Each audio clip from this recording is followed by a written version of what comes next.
So talk a little bit about what RAD is, reactive attachment disorder. So RAD is a trauma-based disorder. Usually some sort of trauma happened to the child before the age of 5. Whatever it is, it puts them stuck in a fight or flight syndrome.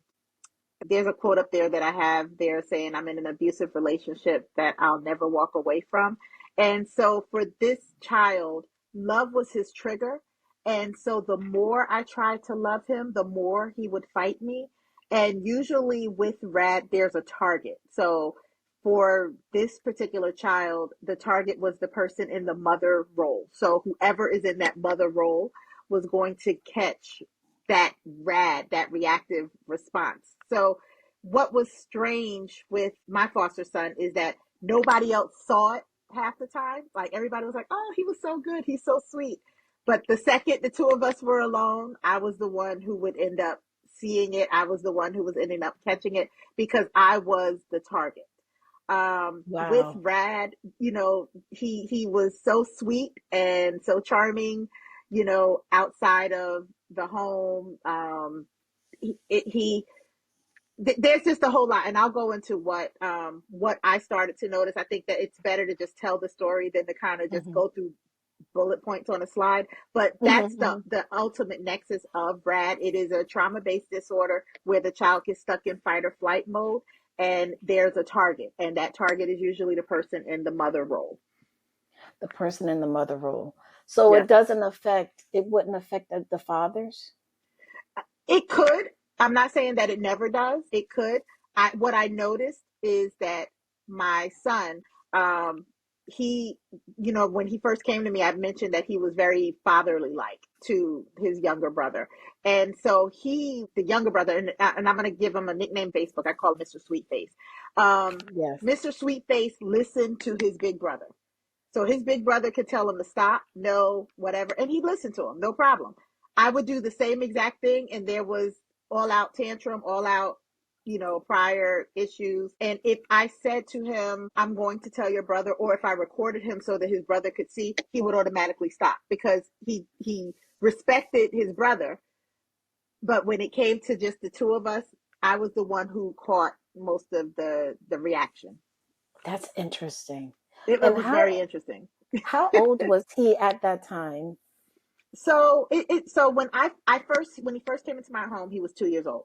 He was a sweet, lovable, fun, very energetic. Only the issue that I had with him is that I couldn't take my hand um, off of his hand. Like if we're out in public, if I let him go, he would take off and try to run. Um, but Oh, but outside of that, in the house, we had a great relationship when he was 2. He left at 3. After a year, DCP&P, they have to make a decision on what the permanent position is going to be for the children. And so while my son wanted to be adopted, the 3-year-old Mr. Sweetface was too young to make that decision, and so they right. did reunify him back with his parents. And then a year later, his biological mother, she went unresponsive in front of him and then passed away a couple of weeks later. I don't know if that was the trauma or if there were other things that caused the trauma, but because it was there and she was in front of him, I'm likely assuming that was probably the trauma that started it. Right. And Right. then at that point, DCP&P decided that they wanted him back in foster care and called me and asked me if I would take him. When he came back to me, he had just turned 5. So right after that, February 2020, March 2020 was COVID. And so we were all on Wow. lockdown. And so I got to spend 24/7 with both him and Christian, and that's when I started noticing that he was different.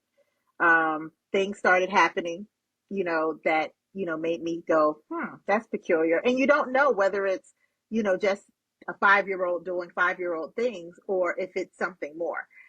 So like Hmm. the first weekend he came home, he put laundry detergent in my furnace, causing the furnace to break down. Oh my Yeah, goodness. yeah. That was the first thing. Then I started noticing, like, him stealing food and hiding it in his room.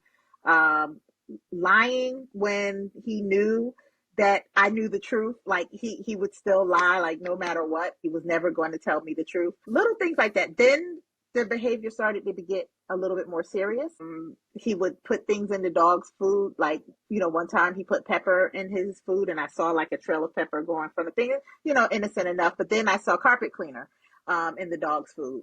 Oh So if no. the dog had eaten that, that could have been a serious issue. Then, there So the, were so the dog was also a target? Yeah, the dog was. So here's the thing. He did not like anything that took my attention, anything or anyone. If I gave his brother attention, he would find a way to do something so that I'm no longer giving his brother attention. If I give Peanut attention, the dog, he would do something because he didn't like the fact that I gave Peanut attention. He didn't like my deceased husband. If I talked about him, he didn't Yeah, like that. And so like that, he was vindictive. So there was this one time where he found an old camera that belonged to my deceased husband, and he asked if he could play with it. And I told him no. I said there's some pictures on there that I have not been able to get off yet, and so I yeah, ask you to put it back. When I went to right. find, I went into the drawer where the camera was. He had opened the camera and poured water into it. Oh no. Yeah, yeah. So Oh. so the behavior started getting more serious. He started doing things. If I wasn't giving him the attention he wanted, he would do something to hurt himself or someone else or something else. Like one time he was eating dinner and I was in the same room with him, but I was folding laundry. And he was like, my face hurts. And I was just like, stop. Let me do laundry. You eat your food, whatever. He was like, you don't even care. You don't even care that my face hurts. When I go over to look at him, he had dug a hole in the side of his face and there's blood dripping down the side of his face. And so, I called DCPNP. I said, something's off. Like, this isn't 5-year-old stuff. There's Right, right. something's going on. And they're like, oh, no, no, he's 5. Things are happening. Then there was the time where, he decided, and this is going to be a little disgusting, he decided to poop behind his bedroom door so that when I opened the door, it would smear on the carpet. And then I saw that he had peed up and down the wall. And I was just like, Gee. okay, all right, Now, this, was he was doing this to get your attention? yeah, he This, wanted my attention. Again, if I was not giving him the attention, he was looking for a reason to get attention. Um, then there was an issue, the one that was a little bit more serious. He loves dinosaurs, and so it was COVID, so I was trying to find ways to keep us doing stuff that was fun. And so there was a drive-through dinosaur exhibit in Philly. And so I was like, okay, we're gonna love this. So we go to the exhibit and he's looking at all the dinosaurs. He knows them all by name. I mean, I learned so much about dinosaurs.